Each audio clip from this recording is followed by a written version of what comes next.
Good evening and welcome to this week's Talking Sports with Evan. I'm Evan with Allison, joined by Dan Zielinski, bringing him back. Now, we had you on before the draft.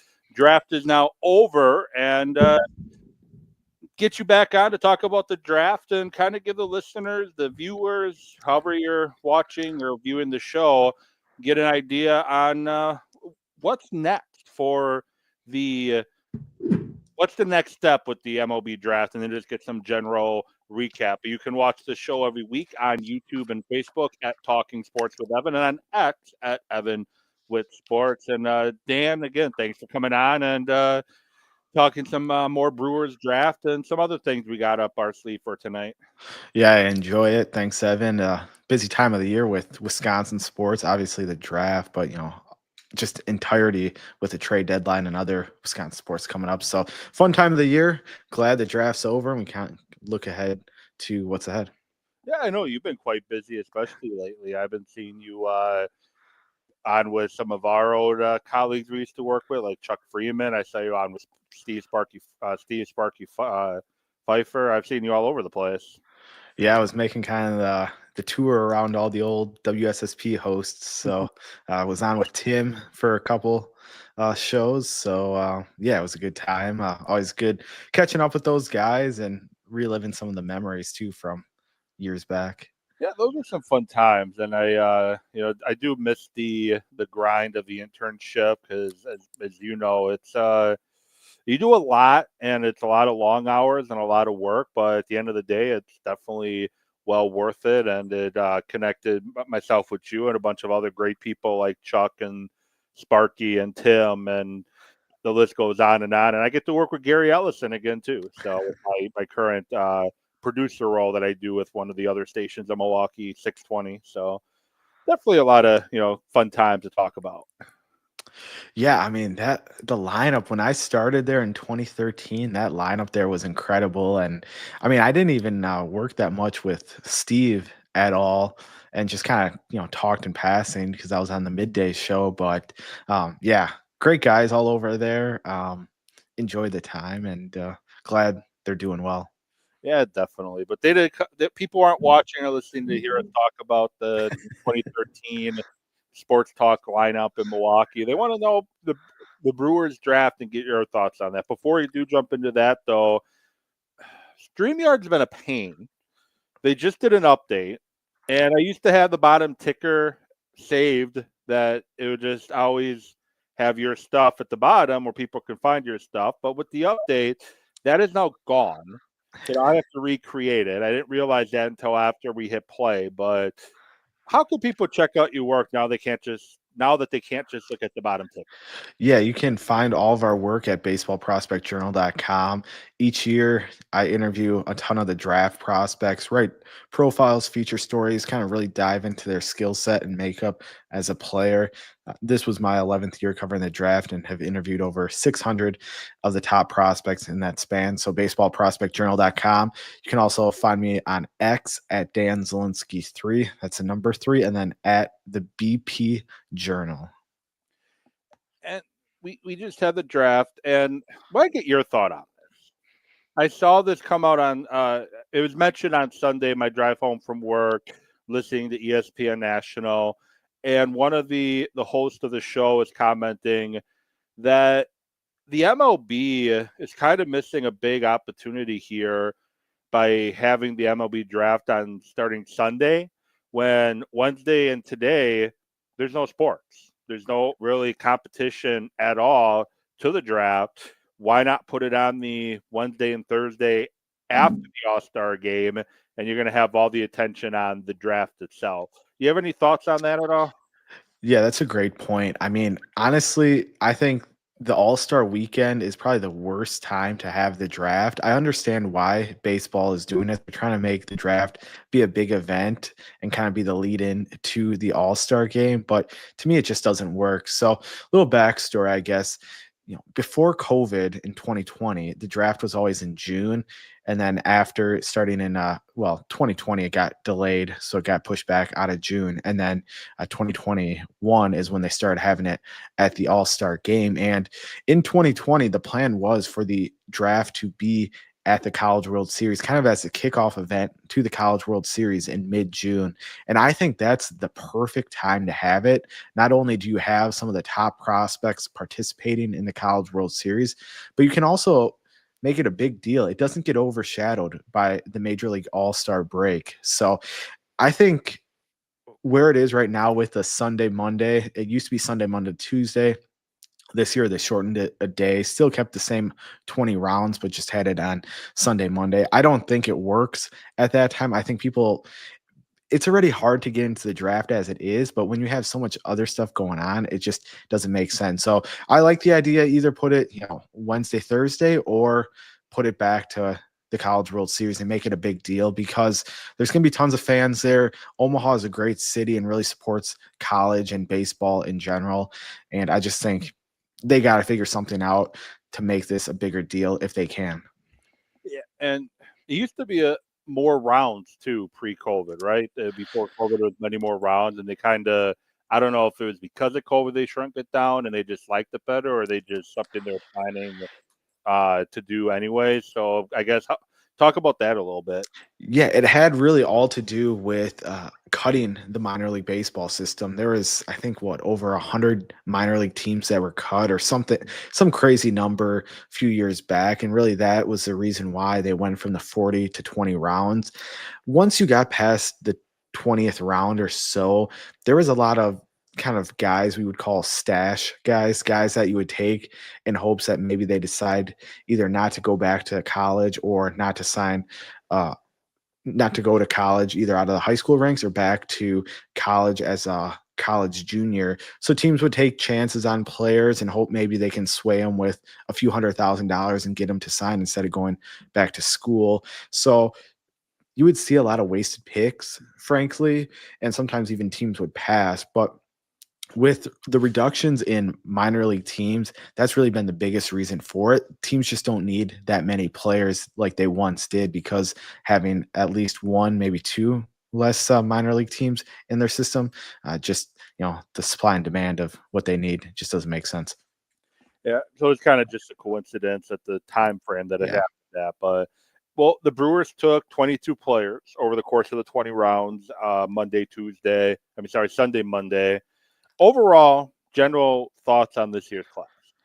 I think it was a great draft class. It was very similar to kind of their philosophy, what they did last year, where they took a couple position players early and then really loaded up on pitching and high upside pitching for the most part throughout the draft, and especially after round 10. So I like what the Brewers did. I really like what they did with getting Andrew Fisher in the first round. He's a first baseman, third baseman out of Tennessee.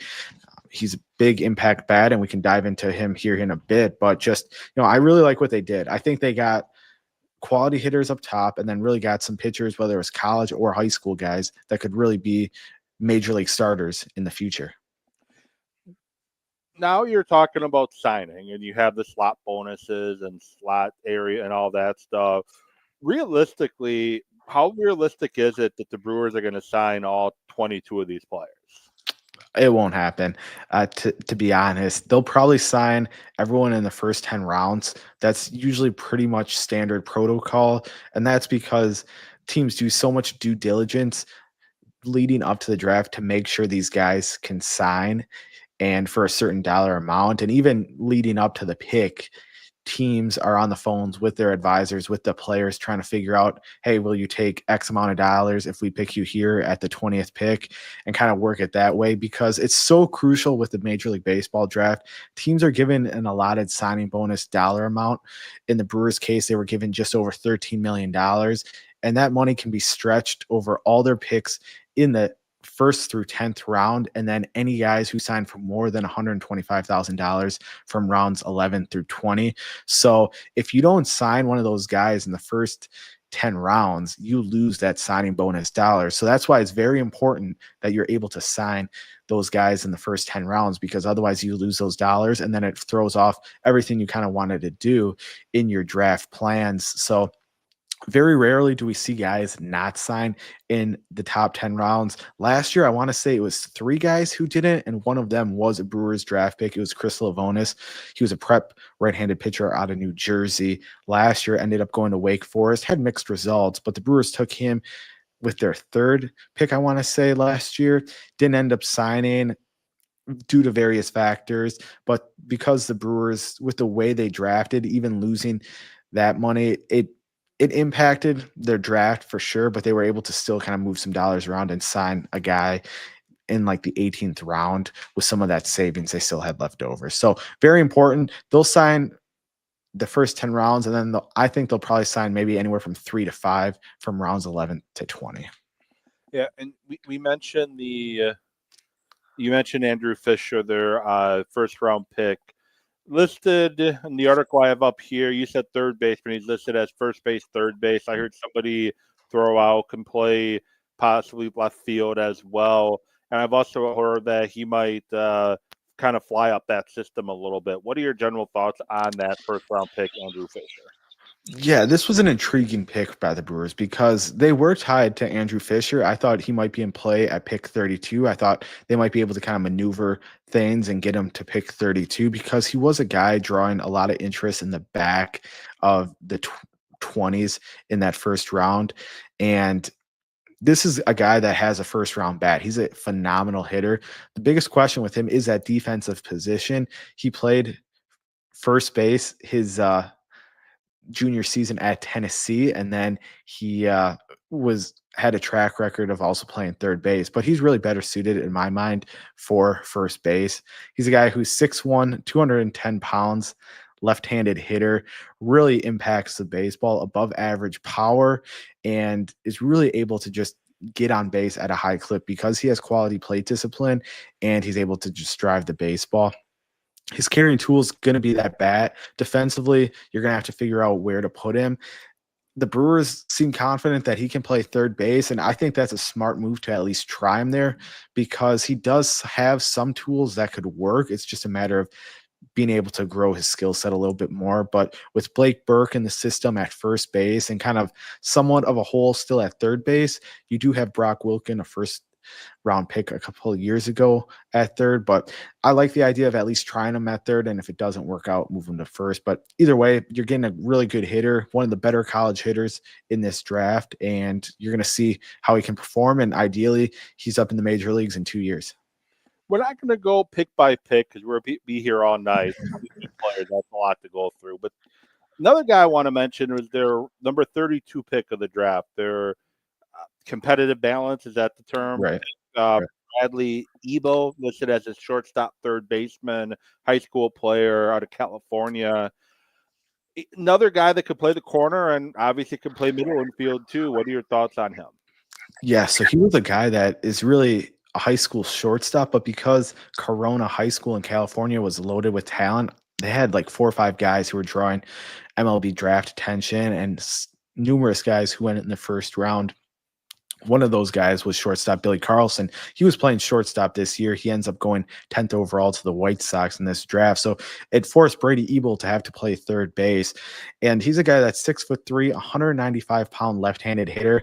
Definitely more of an average over power type guy right now, but has a smooth swing, great approach, a mature approach at the plate, and doesn't really swing and miss much. He can handle velocity and show that last year on the showcase circuit with all the other top high school players. Really thrived and was one of the better hitters on the showcase circuit last summer. Had a really slow kind of spring. He wasn't impacting the baseball like you would want, hitting too many ground balls, and that really kind of impacted his draft stock a bit. It took him from being a first round pick, maybe even a top 10 pick, to a guy that ends up going pick 32 and was kind of more considered by scouts as like a second round pick type player.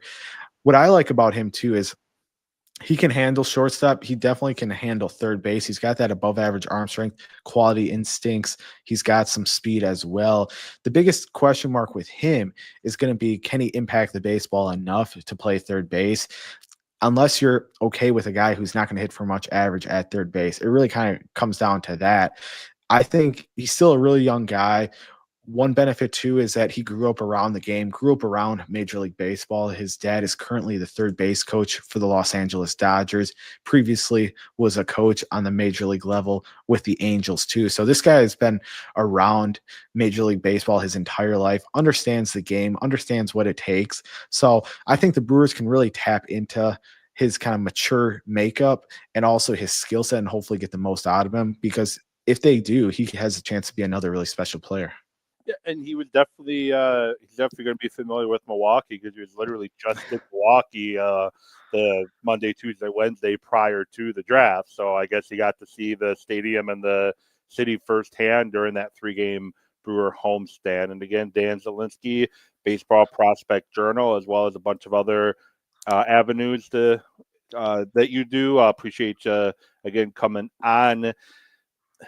Who anyone outside of the two guys we talked about, anybody really stand out to you on who they took and why? Yeah, it's a great question. There's a lot of guys, honestly, for various reasons. You got JD Thompson, a left-handed pitcher they took in round 2.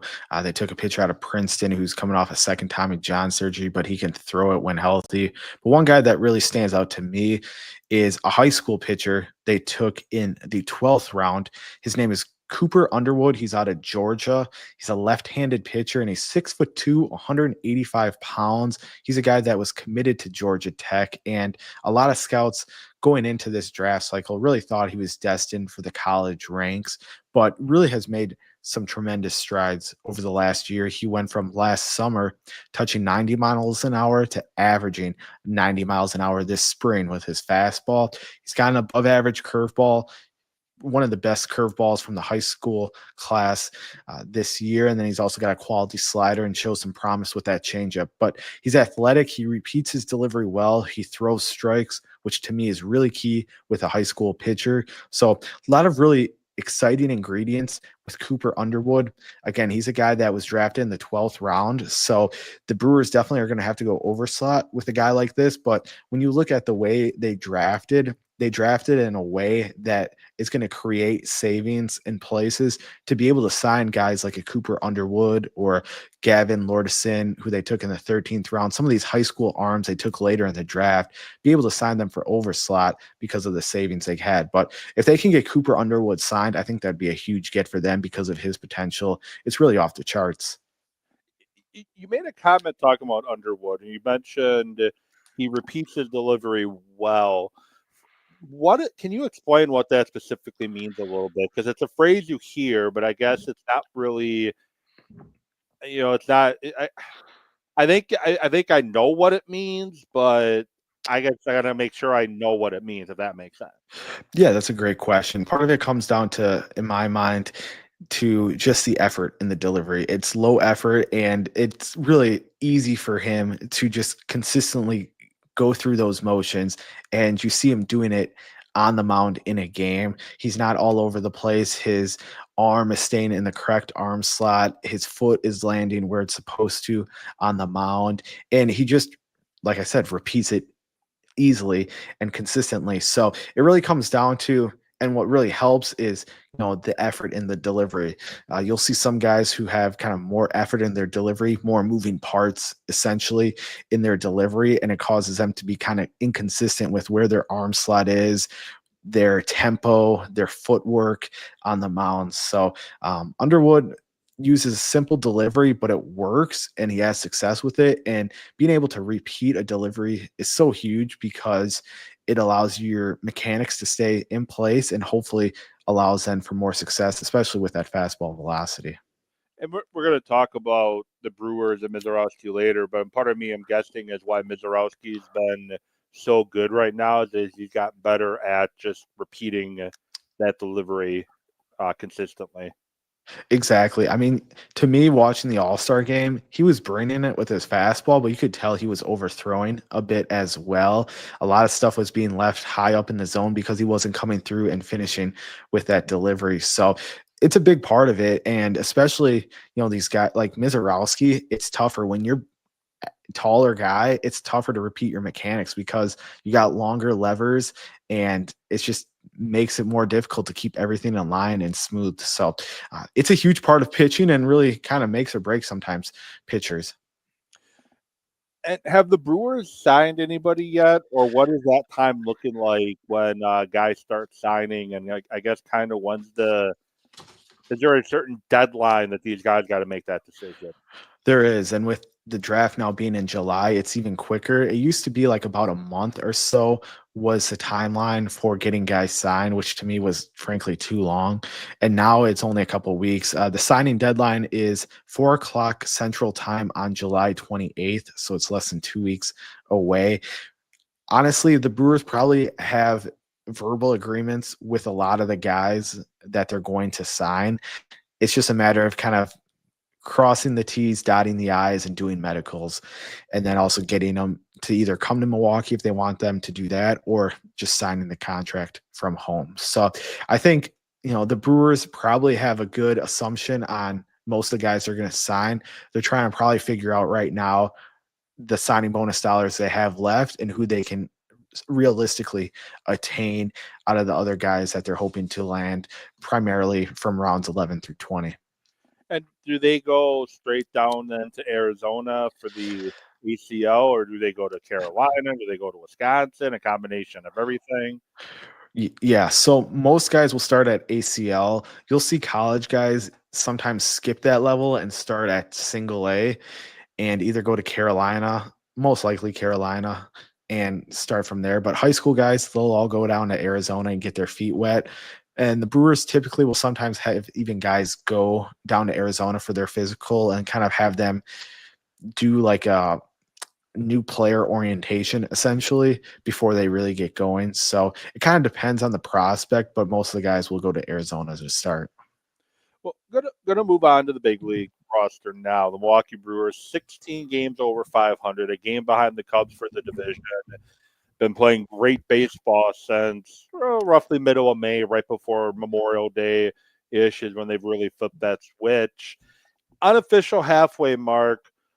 What has surprised you about this team? And is this a team that I know we talked a couple weeks ago about? I don't want to sell the. I would rather stay pat than sell the farm to make a run. But is this a team that if they do make a trade, for example, the third baseman out from Arizona, is this a team that can make a run? Great question. I think my thoughts of this Brewers team has kind of evolved as the season's gone on. Going into the season, I thought they were probably a third place team. I thought the Cubs and Reds would be better than them in the standings. And a big reason for that was their offense. I just didn't believe in their offense fully. Frankly, I'm kind of still a little bit on the fence on their offense as it is. I know they're scoring a lot of runs. They rank in the top 10 in runs scored, but I would like to see them add another bat at the deadline. But overall, I've been pleasantly surprised, and maybe I shouldn't be at this point because it seems like this is the Brewers' MO every year is they kind of underwhelm in the offseason in terms of player acquisitions and then really just play their best baseball, play up to their potential, and even sometimes guys exceed kind of their abilities and have success. So I think this team is capable of going on a run because of the pitching they have. I mean, their starting pitching is loaded. Now with Mizorowski having success, if he can continue to do that, if Woodruff can remain healthy and continue to be successful, that's huge because then you pair that with Freddie Peralta, and then you're just filling out two more spots, maybe a third in case you do sometimes want to go to a six-man rotation. But the Brewers have 7-8 arms. At least they could stick in the rotation. So I really like the pitching staff. I think it's clicking on all cylinders right now. The offense, if it was me, I would go get Eugenio Suarez, the third baseman from the Diamondbacks. He's going to be very sought after. He's on an expiring deal. But to me, he's the guy you need in this lineup. You need a big power bat, a guy who can play third base. Caleb Durbin has done better. He's improved over the course of the season. I just think you need to solidify this lineup and really kind of go for it this year. I'm not saying you trade your top prospect and Jesus Made. I don't even think you trade Luis Pena. I'd be hesitant to trade Cooper Pratt. It depends what the trade would consist of. Definitely, I wouldn't trade him for an expiring player. But after that, I'm wide open on who you want to trade. I'd even trade Tobias Myers, frankly. So I think the Brewers eventually have to kind of go for it a bit because of their lack of success in the playoff in recent years. And a lot of that has had to do with the lack of ability to score runs. So I'm curious to see if they change their philosophy. I'll believe it when I see it, but I like where they're at right now, and I think they have a chance to have a lot of success moving forward. Yeah, you mentioned Tobias Myers. I think Logan Henderson could potentially be another Yeah. guy you can center a trade around. Arizona has a couple of expiring contracts for pitchers that they're definitely going to want to replace. So if you have controllable pitchers, which the Brewers have a few controllable arms in their minors that I'm guessing they could be okay parting with. I definitely think they have the ammo to go after him. Any third base, you get Suarez. I guess Durbin. Then you could. I'm guessing you could always then platoon Durbin and Ortiz at shortstop a little bit. I would think so. I think it's unrealistic to expect the Brewers to go trade for two bats at the deadline because I think really that left side of the infield is the biggest spot where you can seek improvement. I don't see them going after a first baseman DH type, even though that would be kind of something easier to do and probably more affordable, just because you have a guy like Christian Yelich who would like to DH. And I think at this point, with the success he's had and ability so far to stay healthy this season, you keep him at DH because you need him come playoff time. And then you also kind of have an interesting situation playing out at first base. You got Reese Hoskins, who will eventually be back. You're paying him quite a bit of money. And Andrew Vaughn is off to a good start. He's a guy who's had success in the major leagues. Last year and a half necessarily didn't, but he's got the potential. He's showing so far he can contribute. So I would stand pat at first base and kind of address that left side of the infield. And to me, third base is probably the easiest spot to do it. Yeah, but and I was just meaning with Durbin. You said he's been playing much better. I think he's more naturally a shortstop. I think you kind of help that shortstop position too. If Durbin's back continues to play well, you can always, like I said, petition Ortiz and Durbin in more of a platoon system. That's true. I think that would be intriguing to see because, Pat Murphy, what was that, like a week ago or something? He called out Joey Ortiz because of his kind of approach and ability at the plate, was kind of frustrated with what he was showing. So I think that's an intriguing option. I think Caleb Durbin, especially right now, would be best suited as a utility guy, someone who can bounce between third, short, maybe second, but definitely on that left side. So, yeah, I think that would be a smart idea and, could really benefit the Brewers too with their lineup. And I'm guessing a team like the Cubs are probably going to make a huge splash, and whatever the Brewers do, we're all going to point to what the Cubs did and be like, why did Matt Arnold do that? But at the end of the day, the Brewers just have their way of doing things, right? Right. I mean, luckily for the Brewers' sake, in terms of kind of who's eyeing up Eugenio Suarez, I mean, I think the Cubs could be in play because third base has kind of been at times inconsistent for them, but I think the Cubs are looking more at pitching. So I think the Brewers have an opportunity to, with being right on the heels of the Cubs, really kind of go for it here and be aggressive because especially if they're trading from pitching. Pitching has been a strength of this organization for the last 5 or so years. They have proven they can develop pitching. So I'm not opposed to trading like I said, a guy like Tobias Myers. You mentioned Logan Henderson. He's another guy because look at they traded for Quinn Priester, who was kind of having inconsistent results so far in his career, and he's performed well. And he's a younger guy that's under team control. So, like trading a pitcher, you're trading from a point of strength in the organization. And I think you have to make a move with Cincinnati behind you and being super close to the Cubs. I think you got to do a move to try to, keep pace and hopefully win this division. Dan Zielinski, joining Talking Sports with Evan. Going to switch gears, switch sports here. Packer training camp starting. Rookies are reporting, I think, in the next couple of days, and then training camp practices start. I'm planning on going to the July 30th practice at the moment, weather permitting. Hopefully it doesn't rain. Last time I tried to go into training camp, it rained and kind of wandering around the atrium and pro shop. But anyway, what are some of your maybe 1 to 3 biggest question marks on this Packer squad going into 2025?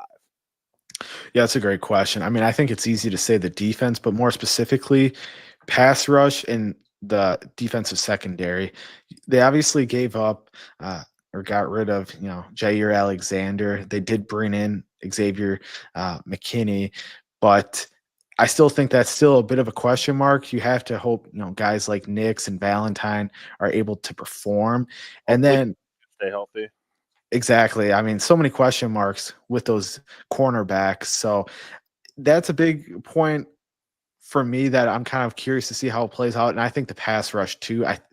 That's been an area the Packers have struggled with, is being able to put enough pressure on opposing quarterbacks and getting those sacks. And if they're able to get a better pass rush, it might help out the defensive secondary. So those are the two I have with this team. I think it's a big year for not only Jordan Love, but I think more specifically Matt LaFleur, because the Pack you can tell I've been working on the draft. The Packers are tied to Jordan Love moving forward. The biggest thing you want to see from him is continued progress, and if he doesn't see the progress you would hope, he first obviously has to stay healthy, but you want to see progress out of him. If the Packers aren't winning a Super Bowl this year, and frankly, if they don't make it probably to the NFC Championship game, and Jordan Love doesn't show progress, you have to wonder what the likelihood of Matt LaFleur getting a contract extension is, or being around moving forward, because they need someone who can try to tap into Jordan Love. So seeing if Matt LaFleur is that guy this year, and if Jordan Love can take the next step, is another big point. I'm kind of curious to see how it plays out. Somebody watching or listening is gonna make the comment, but wait, weren't the Packers 8th in the NFL in sacking the quarterback this year? And what I say to that is, majority of those sacks came in 2 games against the Saints and the Tennessee Titans. Yeah.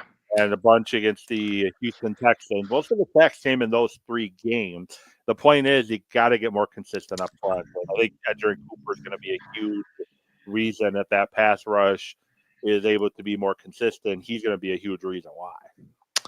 Totally agree. I mean, like Luke Van Ness is, he going to finally come on and be that consistent pass rusher? I don't know, but they need some of these young guys to really kind of live up to their ability. Walker as well. Like, they've drafted a lot on the defensive side early in recent drafts. So you need some of these guys to start panning out, and they have to be able to do it in those big games against the Lions, against the Bears, even the Vikings. I think are going to win some games. So they have to have success against these better teams if they want to have a chance to win.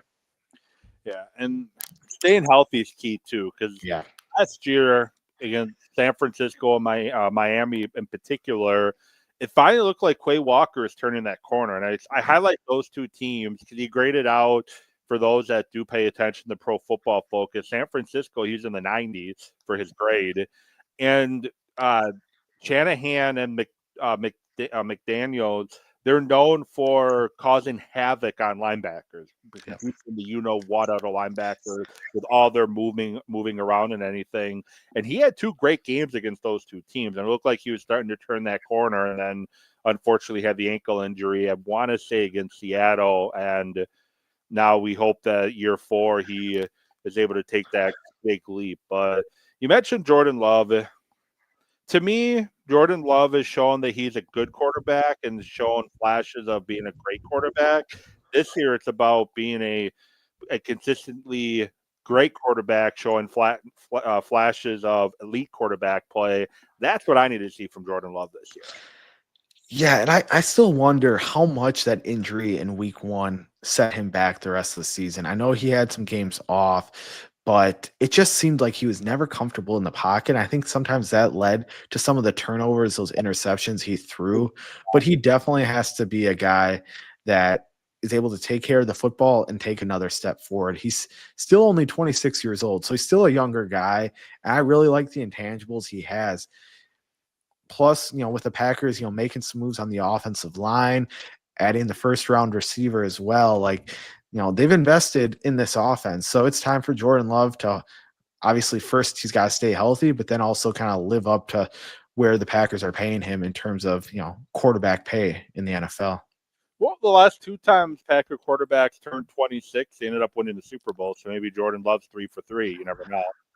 Yeah, that's a great say. I didn't even know that. So, I mean, I think the Packers have a really good team. It's going to be an interesting division for sure. Yeah, it was the year 6 as well for both Favre, Rodgers, and Love. Hopefully, Love. I'm myself here for both Rodgers and Favre. It was also year 6 where they won the Super Bowl. Not putting any pressure on Jordan Love. Switching sports again.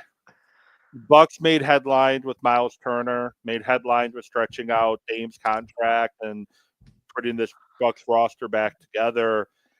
With how wide open the Eastern Conference is, do you see the Bucks as is with the roster as is right now? Do you see them as one of the top 3 teams in the Eastern Conference with just how wide open that Eastern Conference is right now? Probably not a top 3 team, honestly. I think the Knicks, Cavaliers, and Magic are probably 3 of the best teams in the East. And Philadelphia, I don't really have faith in them because I don't believe they have not only, can they stay healthy, but also just I don't like the makeup of some of their guys. I just think they're a little bit soft and kind of take the easy way out at times. So there's still a lot of good talent. I think, the Knicks have proven they're one of the better teams. The coaching decision to fire Tom Thibodeau was poor in my mind. The And then Magic got probably that. better off just keeping Thibodeau. Yeah, exactly. I mean, again, because the player supposedly didn't like his style, they get rid of him. They were in the Eastern Conference Finals again. They get rid of him. The Magic, they traded for Desmond Bain. They paid a huge price for him. Really good 3-and-D type guy. So they're going for it. Cleveland had a really good season last year. I think those are the 3 best teams in the Eastern Conference. And then from there, I think the Bucks are right in that mix. The biggest question is going to be, can they get enough scoring from some of those role player kind of, 6-man types they have on their roster. Giannis is going to get his. Miles Turner is going to get his.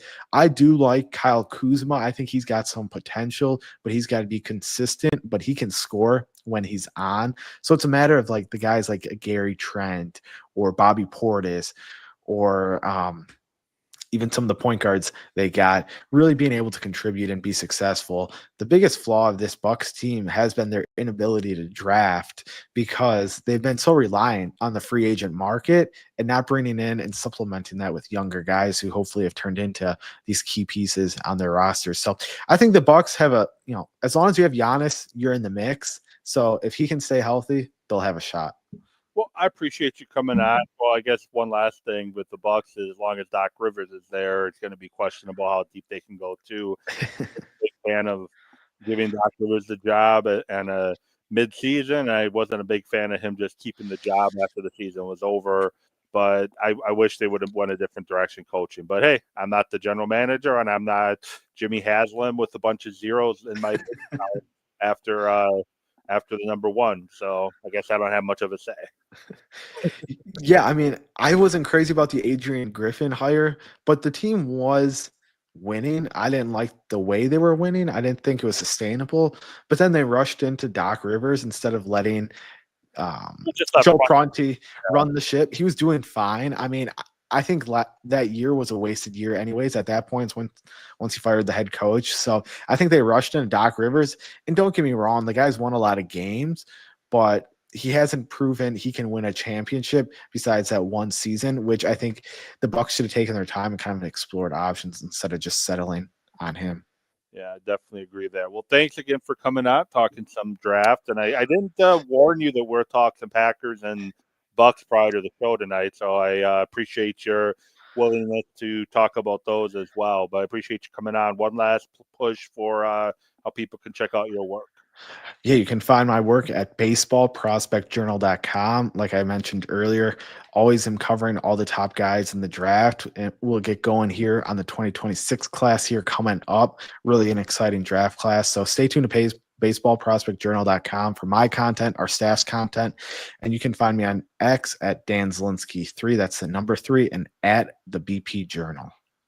Well, this has been Talking Sports with Evan. The podcast version will drop first thing tomorrow morning. It'll be Friday, the 18th of July. Thank you for watching it live. Thank you for listening anywhere you get your podcast. Be back at it next week to start previewing the Packers 2025 season and the NFL season in general. Talk to you all later. Have a great rest of your week and weekend.